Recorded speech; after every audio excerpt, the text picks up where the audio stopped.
오늘 우리에게 주시는 하나님의 말씀은 이사야 9장 6절로 7절까지의 말씀입니다.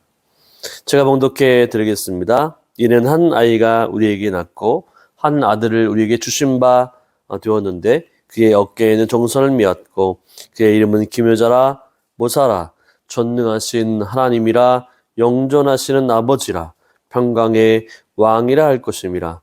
그 정사와 평강의 더함이 무궁하며 또 다윗의 왕자와 그의 나라에 군림하여 그 나라를 굳게 세우고 지금 이후로 영원히 정의와 공의로 그것을 보존하실 것이라. 만군의 여호와의 열심히 이를 이루시리라. 아멘. 오늘 본문의 말씀은 약속된 메시아 예수 그리스도라는 제목으로 함께 은혜를 나누기를 원합니다. 12월은 성탄의 계절입니다. 교회마다 성탄을 준비하고 성탄 추리를 만들어 장식을 합니다. 예전에 제가 시골 교회를 다닐 때 제 친구와 외부 성탄 추리를 만들게 되었습니다.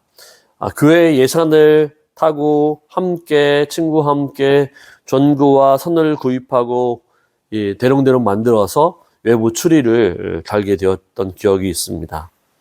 한 번은 선을 잘못 연결해서 폭죽을 터뜨리듯이 합선이 나서 죽을 뻔한 경우도 있었습니다. 지금이야 너무 편하게 성탄 추리를 제작하고 쉽게 장식을 합니다. 멋있고 예쁘게 설치를 하죠. 요즘 들어서는 백화점이나 이런 데에 보면 성탄 추리나 이 장식 등을 잘 만들어 놓고 사람들에게 찾아오게 만들죠. 그래서 자신의 물건들을 구입할 수 있도록 성탄을 이용하게 되는 모습들을 볼 수가 있습니다. 이 성탄이라고 하면 우리 모두에게 기쁜 소식입니다. 왜냐하면 하나님께서 죄인을 구원하시기 위해서 바로 예수님을 우리를 위해 보내주셨기 때문이죠. 죄로 죽어 마땅한 자에게 하나님은 예수 그리스도를 보내주심으로 말미암아 바로 우리를 살려주시려고 예수님을 보내신 성탄의 계절입니다. 오늘 본문은 이사야의 말씀입니다. 구약은 바로 오시게 될 예수님을 말씀하죠. 구약, 오실 예수님, 신약은 오신 예수님에 대해서 말씀합니다. 구약에서 예수님을 예언하고 있는데 이 예언의 말씀대로 예수님이 오신 거죠. 창세기로부터 그 이후에 계속적으로 시대마다 바로 예수 그리스도가 오시게 될 것이다. 어떤 예수님, 만왕의 왕이시고 영존하신 그분이 이 땅 가운데 오게 될 것이라고 성경은 계속적으로 약속해 주시고 말씀해 주십니다. 특별히 오늘 이사야 선지자는 이 유대 왕 우시야 시대부터 이 히스기야 시대에 활약했던 선지자입니다. 바로 남유다가 힘이 없는 시기에 사역했던 선지자이죠. 바로 이 시기에는 이스라엘이 힘이 없었던 시기였기 때문에 그래서 주변의 나라들로부터 바로 침입을 당했습니다. 특별히 아수르 왕 사네립이라고 하는 왕이 쳐들어와서 이스라엘의 많은 부분들, 귀중품들, 금, 은 이런 것들을 많이 빼앗아 갔죠. 이 이사야 선지자는 예언을 통해서 이스라엘이 나중에 아수르뿐만 아니라 바벨론에 의해 멸망을 당하고 포로로 끌려갈 것이지만 하나님께서 70년이라고 하는 세월이 지나면 다시 돌아오게 해 주실 것이라고 약속해 주십니다. 이사야는요, 총 66장으로 되어 있죠. 1장부터 39장까지는 구약의 내용처럼 회개와 징계에 대해서 얘기하고 있다면 40장부터 66장까지는 미래에 대한 소망으로 이야기하고 있습니다. 특별히 오늘 본문은 이스라엘에게 다윗의 왕으로 오실 예수 그리스도를 예언한 부분입니다. 지금 다윗의 자손이 힘이 없고 연약하여 다른 나라의 침략을 받고 있지만 다시 오실 다윗의 후손은 바로 이스라엘을 통치하고 다스리시며 굳게 세우게 될 것이라고 하는 바로 소망과 희망의 메시지를 말씀해주고 있는 거죠. 지금 당장은 이스라엘이 바로 힘이 없고 연약하지만, 그러나 다윗의 후손으로 오실 완전한 왕께서는 바로 이스라엘을 굳세게 하고 강건하게 하고 바로 다른 대적들을 물리칠 수 있는 힘 있는 나라가 될 것이다라고 바로 이사야 선지자는 오늘 얘기하고 있는 것입니다. 오늘 우리에게도 들려줘야 할 말씀이 있습니다. 하나님이 이 이스라엘 통해서 주실 예수 그리스도가 어떤 분인지, 또한 지금 우리에게 하나님이 보내주신 예수 그리스도가 어떤 분인지를 살펴보도록 하겠습니다. 첫 번째로 예수님은 하나님의 아들로 이 땅에 오셨습니다. 우리 6절 말씀을 한번 읽어볼까요? 이는 한 아기가 우리에게 낳고 한 아들을 우리에게 주신 바 되었는데 그의 어깨에는 정사를 메었고 그의 이름은 기묘자라 보사라 전능하신 하나님이라 영존하시는 아버지라 평강의 왕이라 할 것입니다. 이사야는 6절에서 한 아기가 우리를 위해서 태어나셨다라고 얘기하고 있고 한 아들을 우리에게 주셨다라고 말씀하고 있습니다. 여기서 한 아기, 한 아들은 바로 예수님을 말씀하죠. 하나님은 미래에 되어질 일에 대해서 태어나게 주시겠다, 우리에게 주실 것이다 라고 미래형으로 얘기하는 것이 아니라 이미 주어진 상태, 이미 주어졌다, 태어나게 했다, 또 주셨다라고 하는 완료의 형태로 말씀해주고 있습니다. 이것은요, 확실하게 되어질 말씀이다라고 하는 거죠. 하나님은 인간이 타락한 이후부터 예수 그리스도를 보내주시겠다라고 약속해 주셨습니다. 창세기 3장 15절은 원시 복음이라고 하는데 그때부터 인간이 타락한 이후부터 하나님은 예수 그리스도를 보내주시겠다라고 말씀하고 있죠. 창세기 3장 15절에 내가 너로 여자와 원수가 되게 하고 내 후손도 여자의 후손과 원수가 되게 하려니 여자의 후손은 내 머리를 상하게 할 것이요 너는 그의 발꿈치를 상하게 할 것이니라 하시고. 아멘. 하나님은 이 사탄의 머리를 상하게 하실 분, 인류를 위해서 인류를 죄에서 구원해 주실 분으로 예수 그리스도를 미리 계획하시고 우리에게 주셨습니다. 여러분, 하나님은 죄에 대해서 심판하시지만 영원히 멸망당하지 않게 하시고 다시 한번 회복의 길을 열어주시는 분이십니다. 아담과 하와가 죄를 지었지만 그 이후로 모든 사람들이 죄로 말미암아 멸망을 당해야 하지만 바로 하나님께서는 바로 예수 그리스도를 통해 그들을 구원하시고자 회복하시고자 계획함이 계셨던 것이죠. 그렇습니다. 하나님은 죄인들을 위해서 한 아기, 한 아들이신 예수님을 보내주셨습니다. 바로 예수님은 죄인을 위해서 또한 나를 위해서 저와 여러분을 위해서 하나님은 예수님을 보내주신 거죠. 하나님은 죄인들을 위해서 죄의 값을 대신 갚아야 할 분을 보내주신 것입니다. 그분은 바로 연약하고 부족한 분이 아니시죠. 하나님은 죄인을 위해서 하나님보다 못한 분을 보내주신 것이 아닙니다. 하나님에게는 가장 귀한 분, 하나님은 그분의 아들, 하나밖에 없는 위아들이신 예수 그리스도를 바로 죄인을 위해서, 죄의 값을 위해서 바로 보내주시는 거죠. 여러분 놀랍지 않습니까? 하나님은 바로 죄인들이 지은 죄의 값을 지불하기 위해서 하찮은 것으로 또한 중요하지 않은 것으로 보내주시는 것이 아니라 하나밖에 없는 하나님의 아들이신 예수 그리스도를 죄의 값으로 우리에게 보내어 주셨다라고 하는 거죠. 하나님의 아들이신 예수님은 그러면 어떤 모습으로 오시게 될까요? 그분은 인간의 모습으로 오셨지만 하나님의 아들로 오셨습니다. 6절에서 하나님의 아들로 오셨기 때문에 이렇게 표현하죠. 그의 어깨에는 정사를 메었고라고 말씀합니다. 여러분, 정사라고 하는 것은 지배, 통치를 의미합니다. 한마디로 나라와 백성을 다스릴 지배권, 통치권을 의미하죠.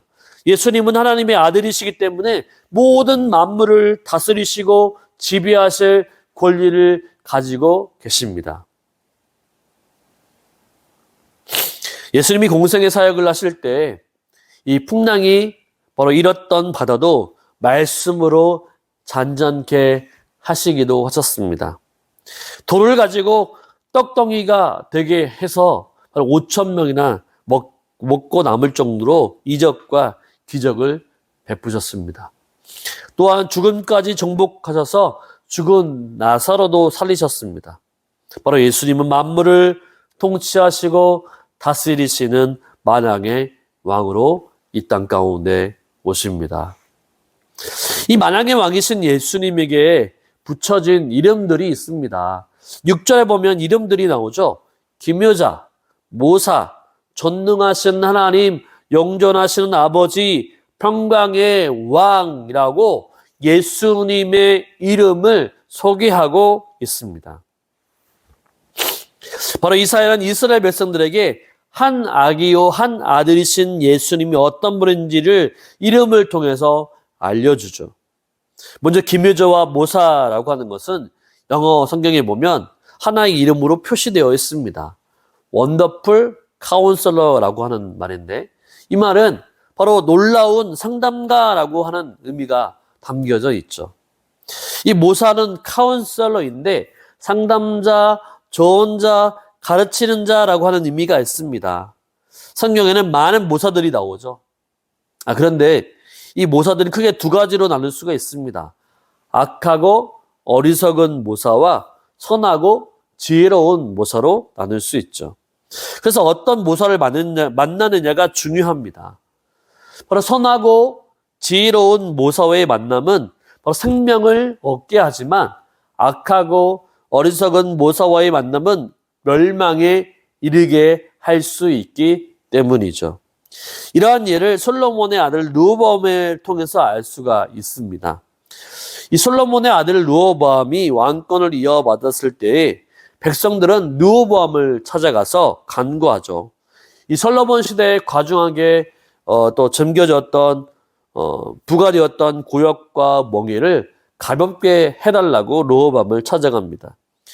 이에 르호보암은 솔로몬을 모셨던 지혜로운 바로 노인들의 자문을 무시하고 함께 자란 바로 젊은 친구들의 무분별한 의견을 따라서 백성의 요구를 철저하게 무시하죠.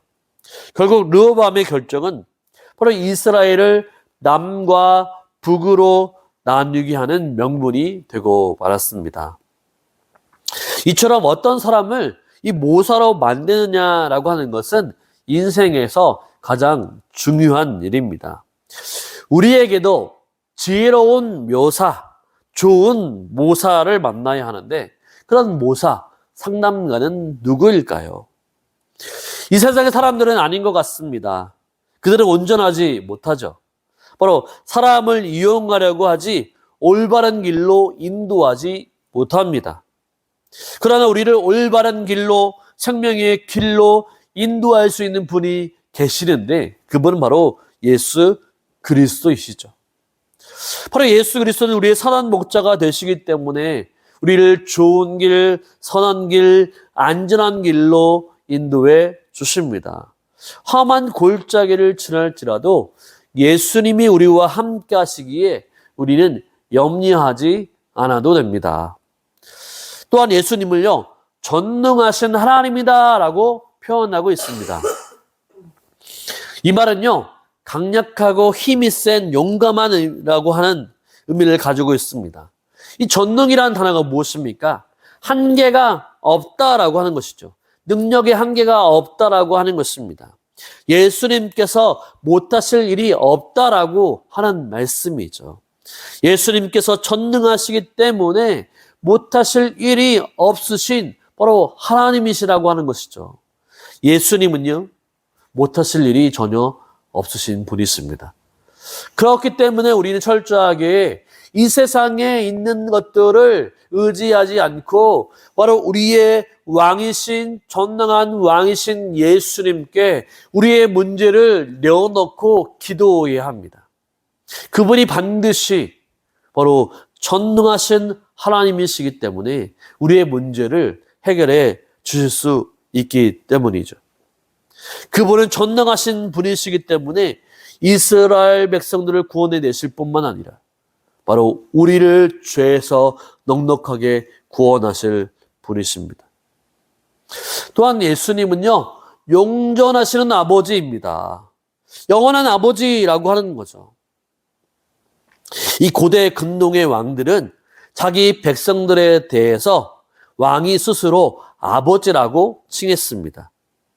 또한 포로들에게조차 자신의 아버지됨을 주장하기도 했죠. 그러나 그러한 아버지됨은 임시적인 것이죠. 결코 영원하지가 않습니다. 어떤 관계가 끊어지면 아버지가 될 수 없죠. 그러나 우리 주님과의 관계는 어떻습니까? 바로 일시적인 아버지가 아니라 우리를 구원해 주시고 구속하시고 새롭게 우리를 지어주심으로 말미암아 우리를 새롭게 창조하시는 창조의 아버지, 영원한 아버지가 우리 예수님이 되신다라고 하는 거죠. 뿐만 아니라 마지막의 이름은 중요한데요. 평강의 왕이다라고 얘기하고 있습니다. 여러분, 평강이 무엇입니까? 바로 샬롬이라고 하는 거죠. 여러분, 샬롬이라고 하는 말을 많이 들어보시지 않았습니까? 바로 이스라엘에서는 샬롬이 인사입니다. 샬롬, 샬롬. 샬롬은 전쟁이 없는 상태, 바로 평화로운 상태를 의미하는 것이죠. 한 걸음 더 나아가 개인과 공동체에 필요한 모든 것이 충족된 상태, 만족된 상태가 바로 부족함이 없거나 열악함이 없는 풍족한 상태가 샬롬의 상태입니다. 예수님은요, 하나님과 원수가 된 인간을 그와 화목하게 하시는 왕으로 이 땅에 오셨습니다. 이 땅에는요, 전쟁과 갈등이 끊이지 않고 있습니다. 이스라엘과 팔레스타인과의 전쟁, 러시아와 우크라이나와의 전쟁, 끊임없는 갈등과 죽음이 있습니다.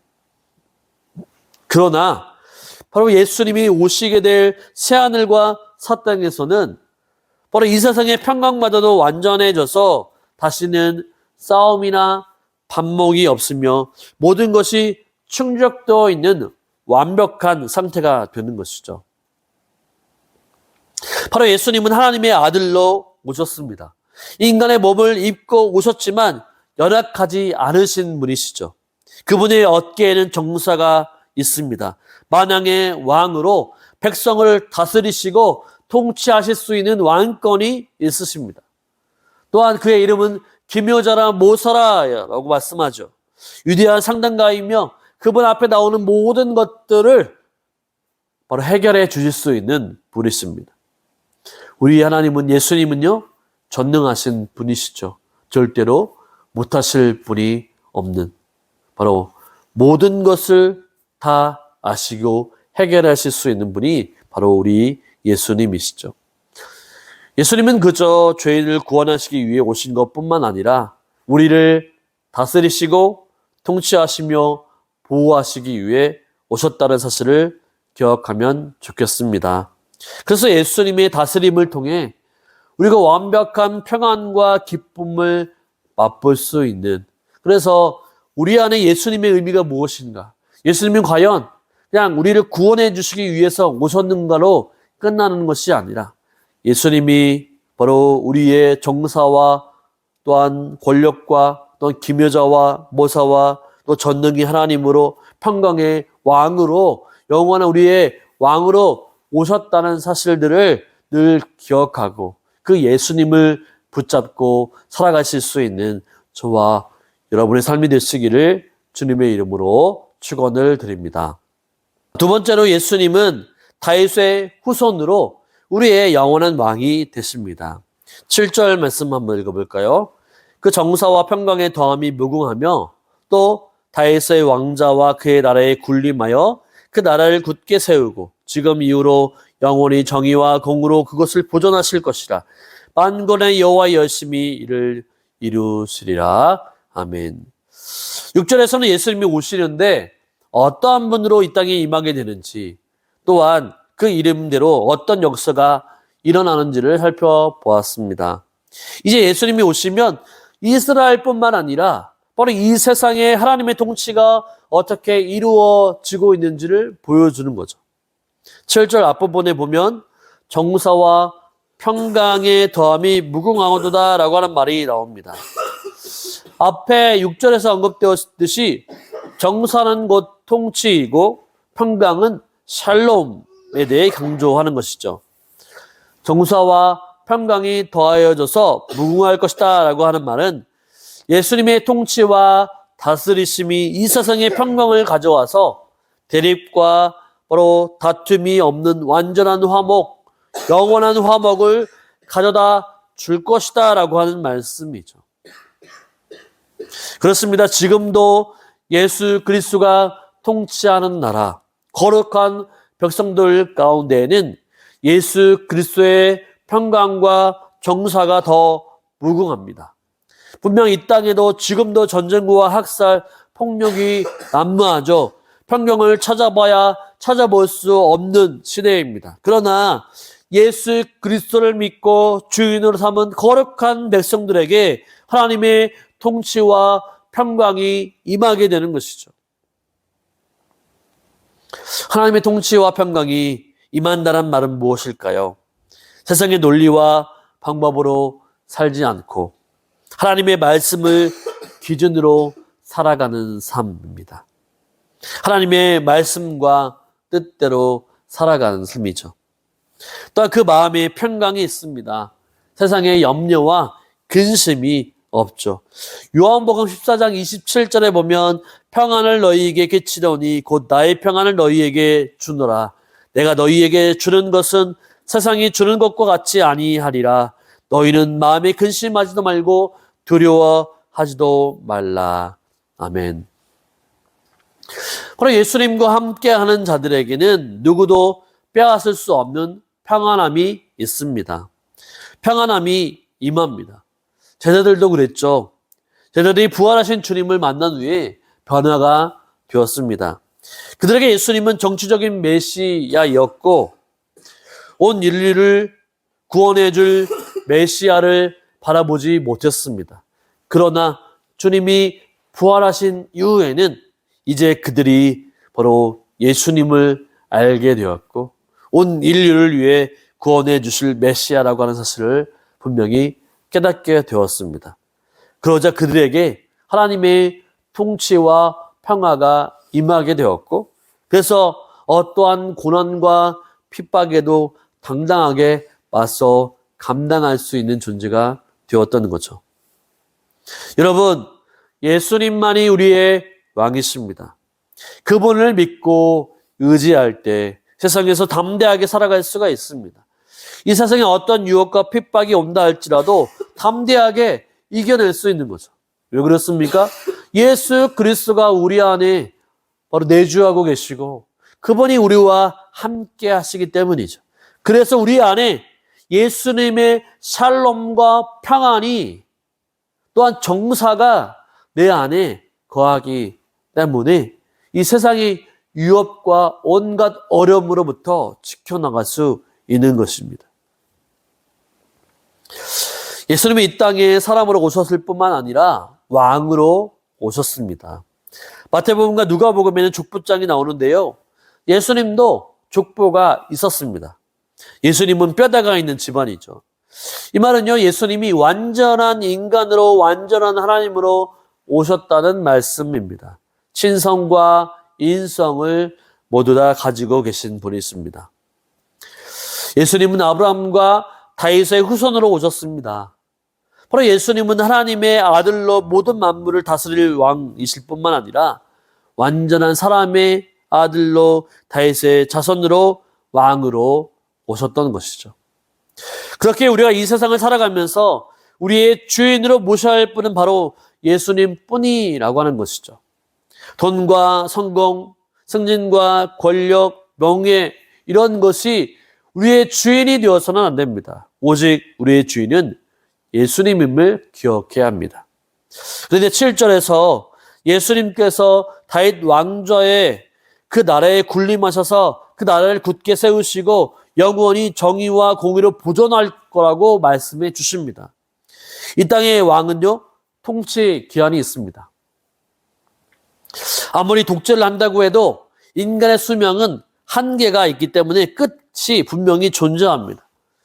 이 중국의 진시 왕제도 영원히 죽지 않기 위해서 가장 좋은 것을 먹기도 했지만 결국엔 죽게 되었습니다. 그러나 예수님이 통치하시는 나라는 어떻습니까? 예수님은 영원하신 분이시기 때문에 시작도 끝도 없는 분이시기 때문에 영원한 나라를 만드시고 영원히 통치하시게 됩니다. 놀랍지 않습니까? 더군다나 이 땅의 나라는 영원하지 않죠. 전쟁으로 인해서 나라가 없어지기도 하고 생기기도 합니다. 그러나 예수님이 통치하시는 나라는 절대 없어지지 않고 흔들리지 않고 외부의 세력으로부터 절대 빼앗기지 않는 가장 안전한 나라가 바로 주님의 나라임을 믿으시길 바랍니다. 이것은 무엇을 말하고 있는 것일까요? 바로 예수님이 다스리시고 통치하시는 나라는 이스라엘의 아수르나 바벨론으로 인해 무너지고 흔들렸지만 이스라엘의 온전한 바로 다윗의 왕으로 오실 예수님의 나라는 그렇지 않다라고 하는 것입니다. 더 이상 이스라엘이 다른 나라의 침을 받거나 다스림을 받거나 없어지는 나라가 아니라 어떠한 침략도 일어나지 않는 안전한 나라, 적군으로부터 패하거나 지지 않는 나라, 왕이 바뀌거나 또한 절대 안정을 또한 누리지 못하는 나라가 아니라 바로 예수님이 통치하시는 나라는 가장 안정되고 굳건한 나라라는 것을 말씀해 주고 있습니다. 지금 주님이 다스리시는 나라가 어떤 나라인지를 우리에게 보여줌으로써 이스라엘 백성들이 지금 당장은 어려움과 혼란이 와서 나라를 빼앗기고 핍박을 받지만 예수님이 오시게 되면 달라지는 나라, 소망의 나라가 될 것이라고 하는 것을 보여주고 있는 것이죠. 여러분, 우리가 주목해야 할 말씀은 바로 7절의 말씀의 마지막 부분입니다. 만군의 여호와의 열심히 이를 이루시리라. 여러분, 예수님이 오셔서 다스리시는 나라는 인간의 힘으로 만들어지는 나라가 아닙니다. 인간의 힘과 노력으로는 되지 않습니다. 아무리 강대한 나라를 만들려고 해도 인간의 한계에 부딪히게 되죠. 인간이 만드는 나라, 통치하는 나라는 바로 영원하지가 않습니다. 그러나 주님이 하시면 됩니다. 전능하신 주님이 일하시면 되죠. 여호와의 열심히 이 모든 것을 이루어 나갔습니다. 인간이 아니라 바로 순식간에 변하는 상황마다 변하는 인간이 아니라 인간의 열심이 아니라 바로 변하지 않고 꿋꿋하게 바로 열심을 내서 하시는 하나님의 열심으로 이것들을 만들어내겠다라고 말씀해 주고 있는 거죠. 그렇습니다. 사람은 죄인입니다. 죄인이 스스로 의로워져서 자신을 구원할 수가 없습니다. 아무리 선한 행위를 많이 했을지라도 그 행위로 인해서 선해질 수 없는 것이 바로 인간의 모습이죠. 그래서 죄인을 구원할 수 있는 방법은 오직 하나님께 있습니다. 그래서 하나님은 하나님의 방법으로 그의 아들을 보내주시기로 계획하신 것입니다. 바로 예수님을 보내 하나님의 말씀을 선포하게 하시고 죄를 깨닫게 하고 회개하며 죄인들이 돌아올 수 있는 기회를 주셨습니다. 뿐만 아니라 이제 십자가에서 죄인들을 위해 자신의 생명을 아낌없이 우리에게 내어주셨습니다. 이 모든 것이 하나님이 계획하시고 하나님이 예수님을 통해 이루신 일입니다. 인간의 힘과 노력이 절대로 들어갈 수 없는 방법이죠. 하나님의 열심으로 이루어낸 일입니다. 인간의 공로가 들어갈 수 없습니다. 전적으로 하나님의 일하심 때문입니다. 그렇기에 안전하고 절대 흔들리지 않습니다. 하나님이 하시기 때문입니다. 하나님이 죄인들을 구원하시기 위해 하나님의 방법으로, 하나님의 열심으로 이 모든 것을 이루어 내셨습니다. 하나님이 약속하신 것은 하나님이 분명히 반드시 이루십니다. 사랑하는 성도 여러분, 하나님은 소망 없는 이스라엘에게 아기 예수, 만왕의 왕 예수를 보내주십니다. 그들을 살리기 위해서, 그들에게 안정을 보장하기 위해서 더 이상 세상으로부터 핍박을 받거나 위협을 당하지 않도록 보호하시기 위해서 보내주십니다. 또한 그분의 백성으로 살아갈 수 있도록 그분을 보내주시죠. 저와 여러분에게 예수님은 어떤 의미가 있습니까? 올해도 어김없이 성탄주일이 찾아왔습니다. 지난해와 똑같이 의미 없이 지나가는 것이 아니라 예수님이 우리에게 어떤 분인지, 내게 어떤 의미가 있는지 생각해보고 그 주님을 우리 주인으로 모시며 그분의 다스림과 통치를 통해 완전한 샬롬, 완전한 평안을, 하나님의 열심을 이루시는 것을 통해 만족하며 누리며 살아갈 수 있는 저와 여러분의 삶이 되시기를 주님의 이름으로 축원을 드립니다. 아멘.